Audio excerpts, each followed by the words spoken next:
I think I'm still trying to search for what my philosophy of cooking is.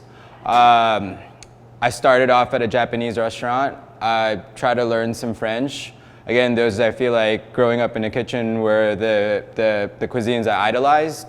But after I opened Key, I was trying to search for my own style, and what that brought me back to my roots. So I started incorporating more and more Filipino food to my menu. When guests eat through my places, I want them to take away a sense of satisfaction, mostly. I feel like there's a lot of rules. There's so many rules on how to eat things, where to eat things, from the high end to the low end, spectrum of cuisine, that I feel that, at the end of the day, I just want the guests to be satisfied no matter what it takes. And whether that's a 25-course tasting menu at one of my restaurants, or something from my food trucks that's basically like a $5 item. Some of my signature flavors are definitely a lot of high acid, a lot of big, bold flavors, a lot of umami. Some of my signature dishes have been actually mostly my Filipino ones currently.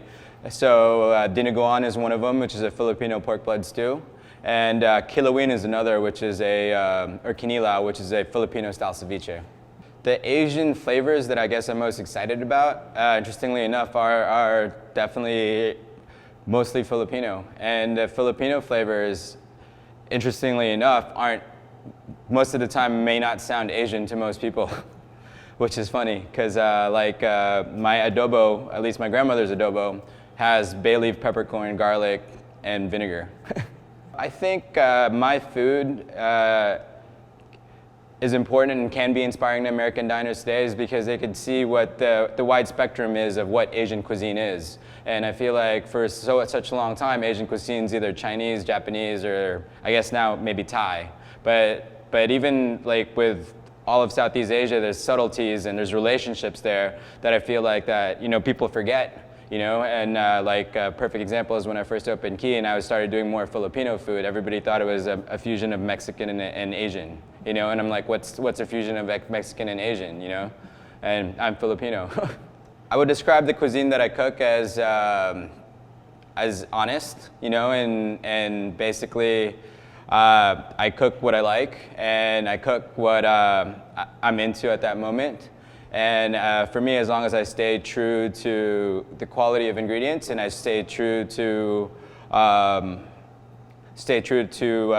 guess my craft as a chef, and as far as respecting the ingredients, respecting how I cook things, and respecting the culture for where I'm inspired from, I think that hopefully one day I'll find out what my cuisine is.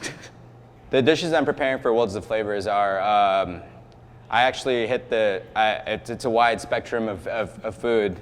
There's a few Filipino dishes, again, the dinuguan and the kinilaw, but there's also definitely some Napa-inspired ingredients where it's vegetable-focused. So I have an English pea dish, a potato dish, a shanchook dish, and a turnip dish. I think the most important thing that people should know about my cuisine is that I do cook with a lot of intuition, and I'm about big flavor, and I love big flavor. And I guess the biggest thing is it has to come across very honest. So some of the advice that I would give a up-and-coming culinary student is not to be deterred right off the bat, because food is subjective, and you will cook things bad sometimes, you'll cook them amazing, and sometimes you'll knock it out of the park. But don't be discouraged, because again, food is subjective, and at the same time, food is very organic, so it changes every day. And if you're intuitive and you can harness that intuition when it comes to food, I think you'll be a much better chef.